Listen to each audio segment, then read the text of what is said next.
전옥표 박사라는 분이 있습니다. 오랫동안 삼성전자 국내 마케팅 총본부장을 역임한 유명한 분입니다. 이분이 애니콜, 파브, 지펠, 하우젠 등 삼성전자 우리가 이름 익은 모든 마케팅을 총괄 담당해서 소위 비즈니스계에서는 마이다스 손이라고 인정받는 그런 분입니다. 이분이 삼성전자에서 제일 잘 못하는 조직은 그분만 가면 무조건 1등을 만들어 놓은, 그래서 그때 경험을 가지고 쓴 책이 이기는 습관이라는 책을 써서 160만 부를 판매했던 그런 분입니다. 이분이 두 번째 책이 동사형 인간이란 책을 낸 적이 있습니다. 동사형 인간. 이분이 가만히 보니 모든 조직에서 똑똑하고 배운 거는 많은데 움직임이 없는, 아는 거로 끝나는 그런 사람들이 있는데 명사형 인간이고, 조금 부족해도 뭐가 좀 배움이 없어도 활동력이 있고 액티비티가 있는 이런 분들이 있었다. 그런데 조직은 누가 움직이느냐? 동사형 인간이 움직이더라. 그 책 제목이 동사형 인간입니다.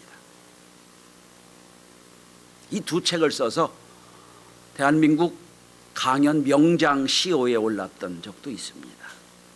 이분이 나중에 은혜를 받아가지고 장로님으로 25년을 봉사하다가 MDV 졸업을 하고 지금 장로교 목사가 되셨습니다. 판교에서 목회를 하고 계신 것으로 알고 있습니다. 저는 이분의 책을 읽으면서 생각을 했습니다.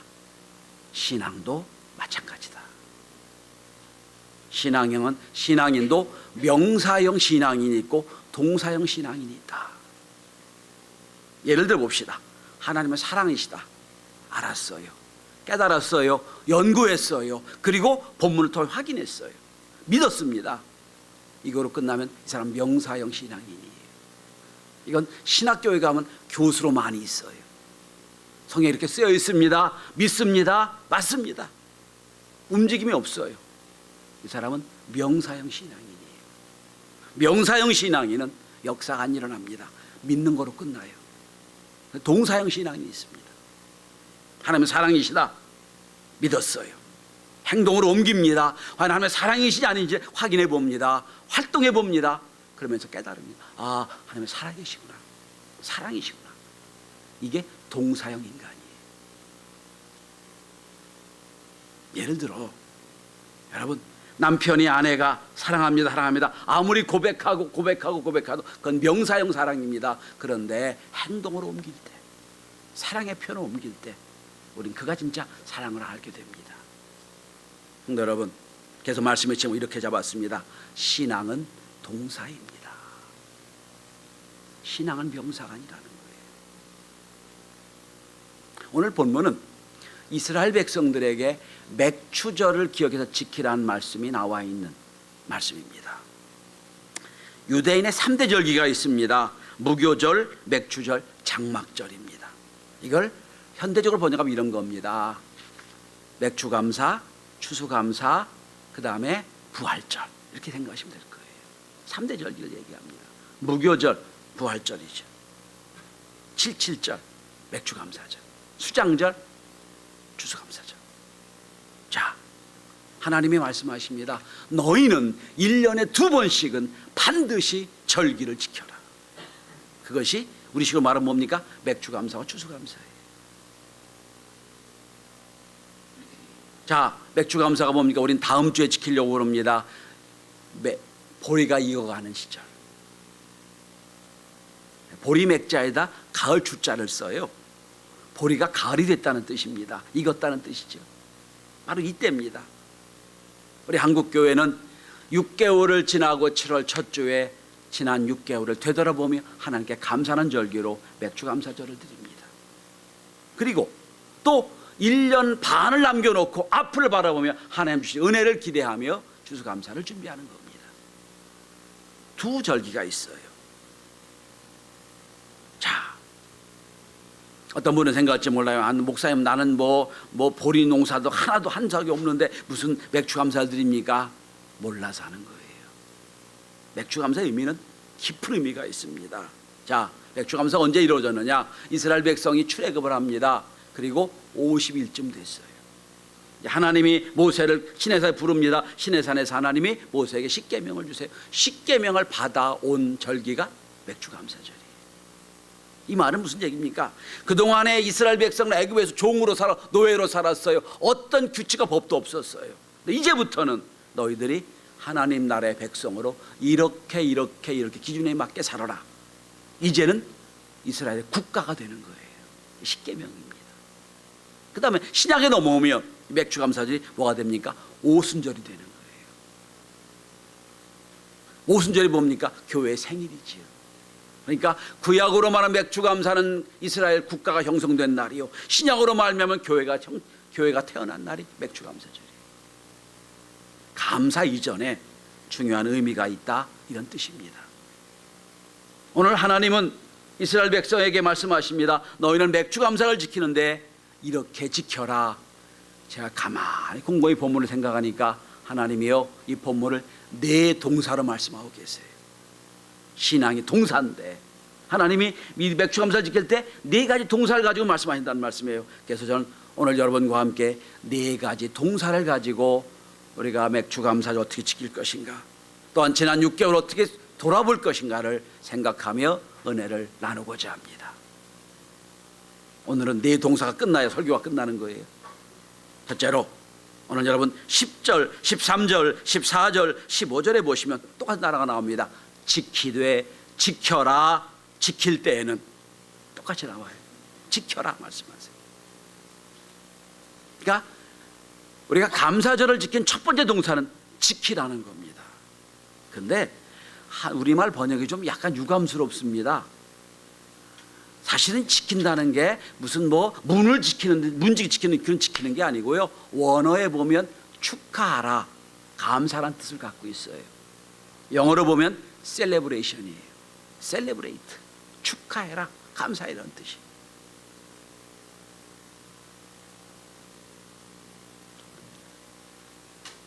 지난 6개월 동안 살았습니다. 되돌아보는 겁니다. 하나님이 어떻게 은혜 주셨는가, 그리고 감사하는 거예요. 축하하는 겁니다. 이게 맥주 감사의 첫 번째 의미예요. 우리는 매 주일을 지킵니다. 근데 주일마다 사실은 우리가 되돌아보고 감사하는 절기가 돼야 돼요. 축하하는 절기가 됩니다. 지난 한 주간 동안 세상에 열심히 살았습니다. 하나님 죄짓고 함께 살았습니다. 믿음으로 살았습니다. 이제 주님 앞에 영광 돌립니다. 그리고 축하하는 절기가 주일이에요. 이게 모이고 6개월이 지났습니다. 하나님, 지난 6개월 동안 하나님 감사합니다. 하나님 영광 받아 주옵소서. 이 절기가 맥주 감사절이에요. 요즘은 같은 아파트 단지라고 해도요, 한강이 보이냐에 따라, 저 산이 정상이 보이냐에 따라서 일조권이 상당히 차이가 나고 조망권이 많이 차이가 납니다. 조망권이 좋은 곳은 같은 단지여도 땅값이 비싸고 아파트값이 비싸다고 그럽니다. 여러분, 똑같은 신앙생활에도요, 감사의 조망권을 갖고 사는 사람은요, 인생이 달라져요. 똑같은 삶을 살아도요, 날마다 불평과 원망을 보는 사람은 인생이 의미가 없는 거예요. 맥주 감사절을 맞이하여 지난 6개월을 되돌아보며 하나님께 축하하고 감사하는 절기를 준비할 수 있기를 여러분 축원합니다. 두 번째 맥주 감사를 말하는 두 번째 동사는 드리라는 동사입니다. 드리라. 오늘 본문에 보시면 드리라는 말씀이 많이 나옵니다. 10절에도 보면 7절을 지키되 내 힘을 헤아려 자원한 예물을 드리고, 16절에 보면 여호와께 보이되 공수로 보이지 말고, 17절에 보면 그 힘대로 드릴지니라. 다 드리라고 말씀하세요. 드려라, 드려라, 드려라. 맥주 감사절은 하나님께 예물 드리는 날이에요. 때로 여러분, 하나님이 좀 이상하게 보일 때가 있어요. 저는 왜냐, 온 우주 만물이 하나님 거란 말이에요. 다 하나님이 주인이세요. 그런데 그 풍요롭고 넉넉하고 모든 것이 주인이신 분이 우리 인간에게, 죄된 인간에게 뭐 드리라 말씀할 필요가 없잖아요. 다 하나님 건데 왜 그랬을까? 전 그걸 이렇게 이해합니다. 여러분 자녀를 키울 때 자녀에게 등록금도 주고 용돈도 주고 필요한 거 다 줍니다.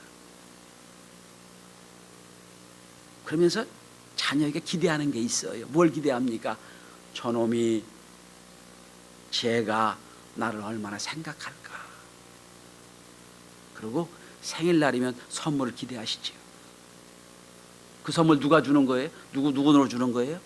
결국 여러분 돈이에요. 결국은 여러분 우리 돈으로 저 생일 받는 거예요. 그런데 그 아이가 선물을 비싼 거 준비합니다. 그럼 결국 내 돈이 비싸게 나가는 거예요. 근데 왜 그걸 받고 좋아하지? 결국 내 호주머니에 나가는 돈이지만 얘가 나를 생각하고 있구나. 이걸 기대하는 거잖아요. 결국은 내 돈이에요. 어느 날 저희 아들이 저기 있는데 우리 사모님 무슨 기념일이었는데 잊어버리고 지나갔어요. 막 화를 내더라고요. 제 속으로 생각했어요. 그거 받아봐야 결국 돈 더 나갈 텐데. 근데 그런 건 아니라는 얘기예요. 하나님도 마찬가지예요. 다 하나님 거예요. 근데 우리에게 하나님 생각하는 마음이 있느냐 그걸 원하시는 거예요. 이거 드리라고 표현하는 겁니다. 자, 그러면 어떻게 드려야 되느냐? 오늘 본문은 세 가지로 말씀하고 있습니다. 첫째로 오늘 본문에 보시면 여러분 10절 주목해 보시기 바랍니다. 내 하나님 여호와께서 내게 복을 주신 대로, 복을 주신 대로. 여러분 하나님께 드리는 건 많이 있다고 많이 드리는 게 아니고 적다고 적게 드리는 게 아니에요. 내가 얼마나 복을 받았느냐 깨닫는 데를 드릴 수가 있는 거예요. 뭐라고 되어 있습니까? 내게 복 주신 대로.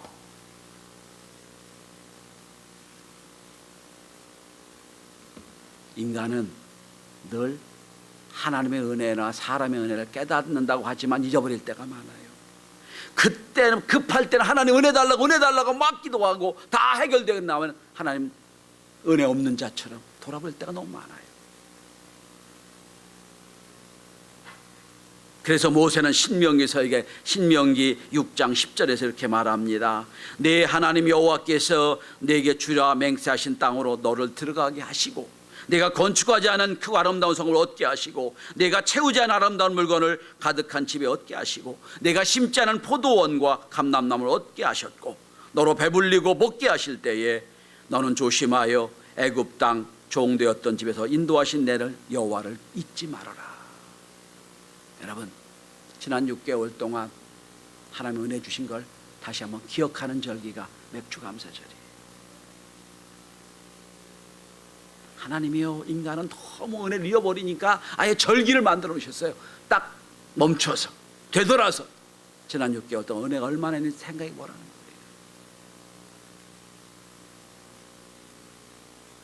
지난 한 해 6개월을 돌아보며 6월 마지막 주일이잖아. 오늘 6개월을 돌아보며 원망과 불평이 있다면 원망과 불평의 특효약이 있습니다. 그건 감사약이에요.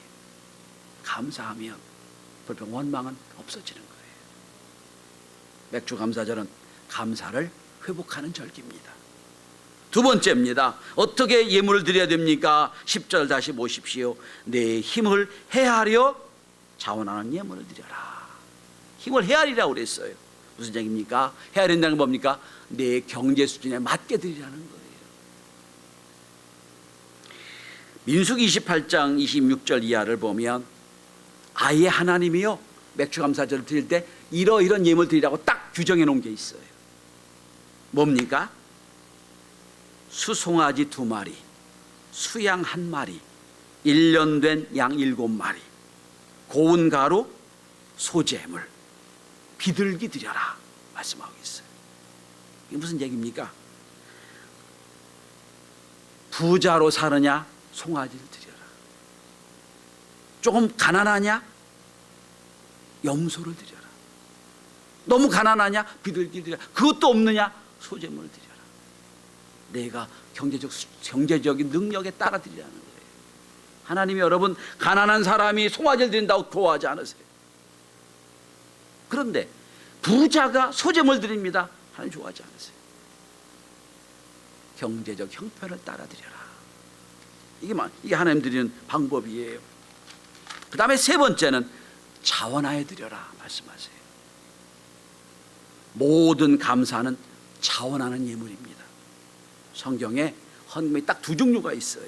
많은 헌금이 있습니다. 딱 두 종류예요. 의무 헌금이 있고 자원하는 헌금이 있어요. 의무 헌금은 뭡니까? 이거는 11조예요. 예외가 없어요. 나머지는 자원하는 예물이에요. 오늘도 말씀하십니다. 자원하는 마음으로 드려라. 고린도후서 9장 7절에 보면 이렇게 말씀합니다. 각각 그 마음에 정한 대로 할지니 인색함으로는 억지로 하지 말지니 하나님은 즐겨내는 자를 사랑하시느냐 말씀하고 계세요. 자원하는 마음으로 드려라. 이렇게 첫 번째는 여러분 축하해라, 감사해라 명령이고요. 두 번째 뭡니까? 드리라는 말씀이에요. 세 번째 단어가 나옵니다. 11절을 같이 한번 보십시다. 11절에 세 번째 동사가 나옵니다. 이렇게 말씀하십니다. 너와 네 자녀와 노비와 네 성중에 유하는 레위인과 및 너희 중에 있는 객과 고아와 과부가 함께 네 하나님 여호와께서 그 이름을 두시려고 택하신 곳에서 너는 여호와 앞에서 즐거워할지니라. 즐거워하라 말씀하세요. 리조입니다. 즐거워해라. 14절도 말씀합니다. 함께 연락해라. 15절도 말씀하십니다. 너는 온전히 즐거워할지니라. 즐거워하는 절기라는 거예요. 신앙은 축제입니다. 여러분, 지난 한 주간 동안 죄에 살다가 주 앞에 나왔습니다. 하나님의 자녀로 하나님께 영광 돌립니다. 감사합니다. 축하하는 날이에요. 즐기는 날이에요. 그런데 오늘 본문을 가만히 보시면 이상한 말씀이 하나 있어요. 너는 와서 즐겨라 하는 말씀이 아니고요. 조건이 붙습니다. 자녀, 노비, 객, 고아, 과부가 함께 즐겨라. 여러분, 고아, 과부 즐길 게 없잖아요. 감사할 게 없잖아요. 그들은 삶이 어렵습니다. 너만 즐기지 말고 다 데리고 와서 하나님 전에서 함께 즐거워해라. 무슨 얘기입니까? 여러분, 기쁨이 없는 자들이 세상에 많잖아요. 그들의 기쁨 어떻게 줄 수 있습니까? 첫째는 내가 기뻐해야 돼요. 내가 기쁨이 없으면 기쁨을 줄 수가 없어요. 주님 말씀하십니다. 내가 주는 기쁨은 세상에 빼앗을 수 없다 말씀하세요. 저 우리 성도들이 주 앞에 나와 예배할 때마다 하늘의 기쁨이 충만할 수 있길 바랍니다. 예배할 때마다, 찬양할 때마다, 섬길 때마다 세상에 주는 기쁨이 다른 영적인 기쁨이 충만할 수 있길 바랍니다. 어떤 분은 그럴지 모르겠어요. 목사님은 즐거워할 게 없잖아요. 지난 6개월을 사는 걸 보니까 너무 힘들게 살았는데 뭐 즐길 게 있어요. 즐거워할 게 없는데요. 뭐 되는 게 없는데요. 라고 하시는 분이 계실지 모르겠어요. 그분을 위하여 여러분 15절을 한번 주목해 보시기 바랍니다. 함께 즐거워야 되는 이유가 나옵니다. 15절 우리 함께 같이 읽어봅시다. 15절 자, 좀 깁니다만 같이 읽습니다. 시작. 내 하나님 여호와께서 택하신 곳에서 너는 이래 동안 내 하나님 여호와 앞에서 절기를 지키고 내 하나님 여호와께서 내 모든 소출과 내 손으로 행한 모든 일에 복 주실 것이니 너는 온전히 즐거워할지니라. 며칠 즐거워해요? 7일을. 7일을. 온전히 일주일 동안 기뻐하라는 거예요. 즐거워하라는 거예요. 그런데 다시 한번 본문을 보시면 과거에 즐거워할 일이 6개월 동안 없었어요. 그런다 할지라도 오늘 15절을 보시면 시제가 미래형이에요. 뭐라고 나옵니까? 내 손으로 행한 모든 일에 복 주실 것이니. 미래형이죠. 여러분, 지난 6개월 동안 원망과 참 힘든 일이 있다 할지십시다. 그러나 오늘 감사로 끝냅니다. 하나님 감사합니다. 하나님 축하합니다. 하나님 영광 돌립니다. 라고 마무리하고 반년을 돌아보고 시작합니다. 그때 하나님 말씀하십니다. 내게 복 주실 것으로 인하여. 이게 뭡니까? 미래적인 감사예요. 미래적인 축제예요. 여러분, 앞으로 6개월이 어떻게 살기 원하십니까? 적어도 우리는 지난 6개월보다는 앞으로 6개월이 더 좋아지자 기대합니다. 더 복을 주자 기대합니다. 그렇다면 오늘 말씀하십니다. 내게 복 주실 것으로 인하여 함께 즐거워해라. 함께 즐거워해라. 우리는 하나님 앞에 이러이러한 은혜 주실 것을 믿고 기대하며 감사하는 절기, 이게 맥주감사절이에요. 마지막 네 번째입니다. 여러분, 자, 첫째는 축하 세레브레이트예요. 둘째는 기부예요. 그 다음에 셋째는 여러분 함께 리조이스, 즐거워하는 거예요. 마지막 네 번째입니다. 12절입니다. 너는 애굽에서 종되었던 것을 기억하고 이 규례를 지켜 행할지니라. 네 번째는 뭡니까? 기억하는 거예요. 리멤버입니다. 기억하는 것. 자, 뭘 기억합니까? 우리가 애굽에서 종되었던 것을 기억하는 겁니다. 여러분, 지금 이스라엘 백성이 아직 광야에 살아요. 광야에서 아직도 지금 물이 없이 명모하는 광야에서 삽니다. 하나님의 메추라기 만나를 안 주면 살 수가 없어요. 물을 주시지 않으면 살 수가 없는 상황이에요. 그런데 지금 곤고한 삶을 살아도 과거 애굽에서 종되었던 걸 기억하면 지금 자유자로 살잖아요. 지금 자유하게 살잖아요. 주님 말씀하십니다. 종되었던 것을 기억해라. 기억해라. 여러분, 우리가 오늘 이 자리에 여러분 앉아있지 않다면 우리는 죄의 노예가 되어 있을 거예요. 죄의 짝으로 살았을 겁니다. 그런데 우리가 하나님의 자녀가 되어 오늘 주 앞에 나와 예배를 드립니다. 이것만 가지고 우리는 충분히 감사할 조건과 제목이 되는 겁니다. 어떤 사람이 남의 집 하인으로 살았습니다만 열심히 살고 노력해서 그가 성공한 사람이 됐어요. 결국 이제 왕이 자귀를 내려줬습니다. 후작도 얻게 됐습니다. 공작 다음에 자기가 두 번째 자기가 후작입니다. 이젠 큰 저택에 많은 하인을 거느리고 아주 넉넉하게 살게 됐습니다. 그런데 그 넓은 집에 맨 마지막 방에 이상한 방이 하나 붙어 있습니다. 그 방문엔 이렇게 되어 있습니다. 종의 방. 그런데 이 후작은 그렇게 참 부유하고 넉넉하게 사는데 손님만 오시고 그 복도를 따라 맨 마지막 방 종의 방에 가서 늘 종의 방을 소개하는 겁니다. 손님들이 이상해서 문 열고 주인이 들어가서 보면 쫙 방을 보니까 거기는 옛날에 종이 입었던 옷, 종으로 살았을 때 일했던 농기구들, 종으로 살았던 때 모든 것들이 다 있어요. 이게 뭐냐고 물으면 후장은 이렇게 말했다고 그럽니다. 예, 사실은 몇십 년 전에 제가 이 집의 종이었습니다. 종으로 살 때 그때를 잊지 않게 저렇게 방을 만들어 놓고 제가 자기를 돌아보고 있습니다. 사실은 제가 이렇게 후작입니다만 사실은 제가 종 출신입니다. 여러분, 맞습니다. 우리는 죄의 자녀였습니다. 그러나 하나님의 은혜로 우리가 구원 얻게 된 겁니다. 오늘 하나님 말씀하십니다. 맥주감사절 지키되 과거를 기억해라. 하나님의 은혜가 아니었더라면 죄에서 자유하지 못하게 될 존재였는데 은혜로 우리를 구원해 주셨으니 과거를 기억해라. 그리고 감사해라 말씀하고 계십니다.